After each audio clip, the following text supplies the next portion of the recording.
Hello बच्चों, कैसे आप लोग हैं? आपके समझ में होंगे। आज मैं लेके आया हूँ क्लास 10 का साइंस का मॉडल सेट 2 बोर्ड एग्ज़ाम 2024 के लिए। आपका जो एग्ज़ाम है वो होगा 21/2/2024 को। ठीक है, इससे पहले मैंने मॉडल सेट 1 ऑलरेडी डाल रखा है। अगर आपने अभी तक नहीं देखा है तो जाकर उसे ज़रूर चेकआउट करें। हर एक मॉडल सेट में मैं 30 करके MCQ लेके आया हूँ जो आपके एग्ज़ाम में ज़रूर आएंगे। अगर चैनल पर आप पहली बार आए हैं तो लाइक से सब्सक्राइब करके नोटिफिकेशन बेल को हिट कर दें, और अगर ऑलरेडी बने हुए हैं तो ज़्यादा से ज़्यादा शेयर किया करें, क्योंकि आपका एक लाइक एक शेयर मुझे मोटिवेट करेगा और मैं ज़्यादा से ज़्यादा आपके लिए वीडियो लाता रहूँगा। आज से लेकर के जब तक आपका एग्ज़ाम होगा तब तक आप कंटिन्यू इस चैनल पर बने रहें, ताकि हर एक सब्जेक्ट का आपको एक एक सॉलिड टॉपिक आपको मिलता रहे। ठीक है, तो चलिए देर न करते हुए शुरू करते हैं। सबसे पहला जो क्वेश्चन है वो हमारे पास दिया गया है, थायरॉक्सिन हार्मोन स्त्राव के लिए आवश्यक है। थायरॉक्सिन जो निकलता है उसके लिए हमको क्या चीज़ का सबसे ज़्यादा ज़रूरत पड़ता है? आपके ऑप्शन है Na का, एल का, ये ठीक है, ये एल हो जाएगा, सॉरी ये आई हो जाएगा, फिर Cl का, फिर Fe का। इसमें से किसका सबसे ज़्यादा ज़रूरत पड़ता है? तो सबसे ज़्यादा आई का ज़रूरत पड़ता है। आई बोले तो आयोडीन। दूसरा क्वेश्चन यहाँ पर मैं पूछा गया है, परागकोश में होते हैं, परागकोश में क्या होते हैं? बाह्यदल, अंडाशय, अंडप या परागन? तो इसका सही आंसर हो जाएगा परागन। आपको कहीं भी किसी भी तरह का आपका डाउट भी हो ना तो मुझे कमेंट सेक्शन में मैसेज कमेंट कर सकते हैं। मैं कोशिश करूंगा कि आपका कमेंट का आंसर जल्द से जल्द दिया जाए, और अपने तरफ से भी आप देखना कोई अगर सजेशन मेरे लिए भी हो तो बताना ज़रूर। तीसरा नंबर है, पौधे में जनन अंग कहाँ पाए जाते हैं? पौधे में जो जनन अंग है वह कहाँ पाए जाते हैं? बाह्यदल में, पुष्प में, अंडाशय में या परागन में? तो ये कहाँ आपको देखने को मिलेंगे? तो ये आपको पुष्प में देखने को मिल जाएंगे। चौथा नंबर आपके पास दिया गया है, कीटों के पंख और चमगादड़ के पंख किस तरह के अंग होते हैं? कीटों के पंख और चमगादड़ के पंख है, ये किस तरह के अंग होते हैं? आपके ऑप्शन है समजात अंग, अवशेषीय अंग या समवृत्तीय अंग, या इसमें से कोई नहीं। तो ये हो जाएगा समवृत्तीय अंग, क्योंकि वो बॉडी का पार्ट से ऐसे करके अटैच रहता है। ठीक है, पांचवा नंबर क्वेश्चन है, मानव के नर में लिंग गुणसूत्र होते हैं। लिंग का जो गुणसूत्र होगा वो क्या होगा? XY, XX, XU या OY? तो इसका सही आंसर हो जाएगा X और Y। इसके बाद हम लोग आते हैं छठा नंबर में पूछा गया, प्राथमिक उपभोक्ता कहलाते हैं। किसको प्राथमिक उपभोक्ता कहते हैं? शाकाहारी को, मांसाहारी को, सर्वाहारी को या अपघटक को? प्राथमिक बोला, अपघटक हो जाएगा, सॉरी प्राथमिक बोला है तो प्राथमिक किसको बोला जाता है? तो शाकाहारी को बोला जाता है। इसके बाद सातवां नंबर क्वेश्चन है, पारिस्थितिक तंत्र में ऊर्जा का स्रोत है। इसमें ऊर्जा का मेन जो स्रोत है वो कौन है? वायु, सूर्य का प्रकाश, वर्षा का जल या मिट्टी? पारिस्थितिक तंत्र बोला गया तो इसमें मेन जो हो जाएगा वो हो जाएगा सूर्य का प्रकाश। इसके बाद आठवां नंबर क्वेश्चन दिया गया है, वन संपदा का एक उदाहरण है। इसमें से कौन सा वन संपदा का एक उदाहरण है? मट्टी, लकड़ी, तांबा या एल्युमिनियम? तो देखिए, तांबा, एल्युमिनियम और मट्टी नहीं होगा, मेन क्या हो जाएगा? लकड़ी हो जाएगा, क्योंकि जंगल कहीं ना कहीं इस उद्देश्य से भी कुछ लोग लगाते हैं। नवा नंबर क्वेश्चन है, ऊर्जा का प्रमुख स्रोत क्या है? ऊर्जा का जो प्रमुख स्रोत होगा उसको क्या हो जाएगा? हवा, प्रकाश, सूर्य या विद्युत? तो ऊर्जा का प्रमुख सोर्स हो जाएगा आपका सूर्य। 10वां नंबर क्वेश्चन है, सौर पैनल बनाने में उपयोग होता है। सौर पैनल बनाने में किसका उपयोग होता है?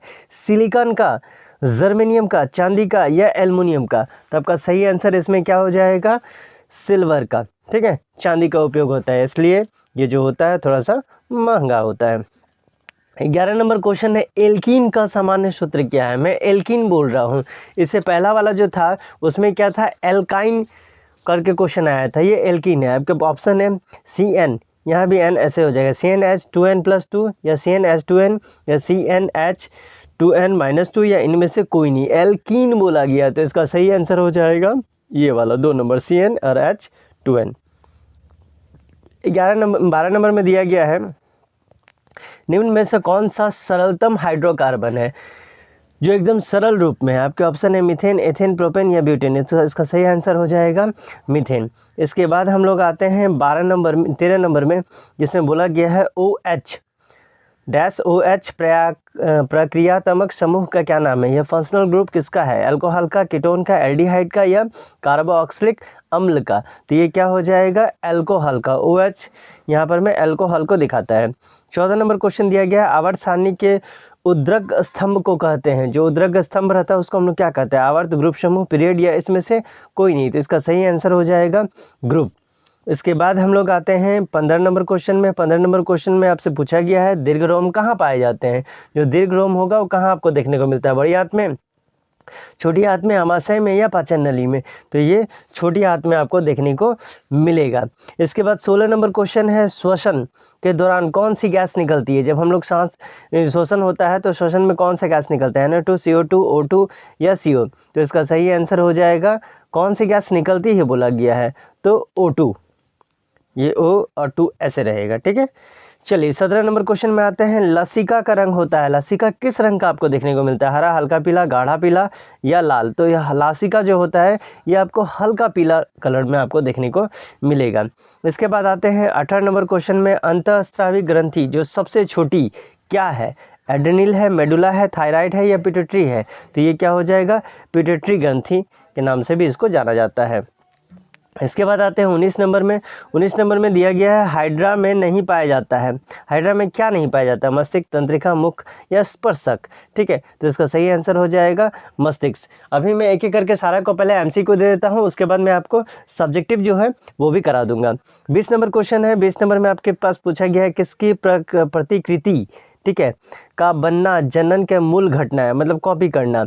यह है डीएनए, केंद्रक, जीन या जीव द्रव्य। जहां आपको कॉपी करने का आवाज़ आ जाएगा या दिख जाएगा तो आप सीधा डीएनए को टिक कर देना। 21 नंबर क्वेश्चन में बोला गया है जनन संचारित रोग है, जनन के द्वारा कौन सा रोग है जिसको संचारित होता है, सिफिलिस, एड्स, गोनोरिया या इनमें से सभी। तो देखिए जनन के द्वारा सिफिलिस भी होता है, एड्स भी होता है, गोनोरिया भी होता है, मतलब इसका आपका सही आंसर हो जाएगा इनमें से सभी, क्योंकि सारे के सारे रोग एक दूसरे से संचारित होकर के आगे बढ़ते हैं। 22 नंबर क्वेश्चन में दिया है मानव में ऑटोसम की संख्या होती है, मानव में जो ऑटोसम है उसकी जनसंख्या कितनी होती है, 22 जोड़ी, 23 जोड़ी, 11 जोड़ी या 24 जोड़ी। तो इसका आंसर हो जाएगा 22 जोड़ी, और एक जोड़ी उसमें ऐड हो जाएगा तो उसको जैसे 22 में एक कर देंगे तो 23 जोड़ी हो जाएगा, तो उसको हम लोग बोलेंगे कि उसमें ऑलरेडी जनन कोशिका जो है वो ऐड किया हुआ है। 24 नंबर बोला गया है वो कौन सा कारक है जो वंशागत लक्षण, कौन सा लक्षण वंशागत लक्षणों का नियंत्रण करता है। आपके ऑप्शन है कोशिका, कोशिका द्रव्य, जीन या आरएनए। तो ये जीन जो है आपका वंशागत जो लक्षण है उसको इंडिकेट करता है। 25 नंबर क्वेश्चन में बोला गया है वन पारिस्थितिक तंत्र में हिरण होते हैं, वन पारिस्थितिक तंत्र में जो हिरण होता है वो क्या होता है, उत्पादक, नहीं उत्पादक तो हो नहीं सकता है, प्राथमिक उपभोक्ता, द्वितीय उपभोक्ता या तृतीय उपभोक्ता। तो प्राथमिक उपभोक्ता ही होगा, क्योंकि पेड़ पौधा जो बना रहा है उसको सबसे पहले कौन खाने के लिए गया, हिरण खाने के लिए गया, तो यहाँ प्राथमिक उपभोक्ता के रूप में ये जाना जाएगा।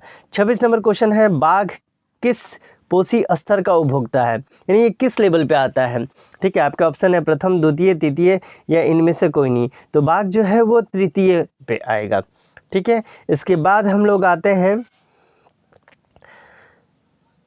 इसके बाद हम लोग आ जाते हैं आपका 27 नंबर क्वेश्चन में। 27 नंबर क्वेश्चन में आपसे पूछा गया है चिपको आंदोलन किसके नेतृत्व में आरंभ किया गया था, यानी चिपको जो आंदोलन था वो किसके नेतृत्व में आरंभ किया गया था, अमृता देवी बिश्नोई, चंडी प्रसाद भट्ट, सुंदरलाल बहुगुणा या मेघा पाटकर। तो चिपको जहां याद होगा अमृता देवी को कर लेना याद। ठीक है, तो ये अमृता देवी बिश्नोई के ये से हुआ था। 28 नंबर क्वेश्चन है पवन ऊर्जा में होता है, पवन ऊर्जा में क्या होता है, स्थिर ऊर्जा, गतिज ऊर्जा, रासायनिक ऊर्जा या इनमें से कोई नहीं। तो देखिए ये लास्ट का तो दो ठो आपसे होगा नहीं, मतलब ये दोनों तो ऑप्शन में हुआ नहीं। अब कौन सा होगा, पवन ऊर्जा, ये गतिज ऊर्जा होगा, क्योंकि इसमें गति की वजह से ऊर्जा उत्पन्न होता है। 29 नंबर में आपसे पूछा गया है प्रकृति में ऊर्जा का प्रमुख स्रोत जो है वो क्या है, सूर्य, कोयला, पानी या पेट्रोलियम। तो सूर्य ही ऊर्जा का सबसे प्रमुख स्रोत में गिना जाता है, और तो कुछ होता नहीं है। चलिए अब 30 नंबर क्वेश्चन आते हैं, कांसा मिश्र धातु है, कांसा किसका मिश्र धातु, कौन सा दो ठो को बनाएंगे तो कांसा होगा, CuSN, CuZn, CuAg या FeCu। तो इसका सही आंसर हो जाएगा CuSN। इनको हम मिला देंगे तो कांसा जैसा मिश्र धातु आपको निकल के आ जाएगा। तो ये था आपका साइंस का सेट 2 30 मोस्ट इम्पॉर्टेंट क्वेश्चन। ठीक है, आपको करना क्या है, तो बस वीडियो को लाइक करके इसको ज़्यादा से ज़्यादा शेयर करना है, ताकि आपके तरह आपके फ्रेंड को भी इसका फ़ायदा मिलता रहे। इसी होप के साथ मिलते हैं अगले वीडियो में, तब तक के लिए bye bye and take care.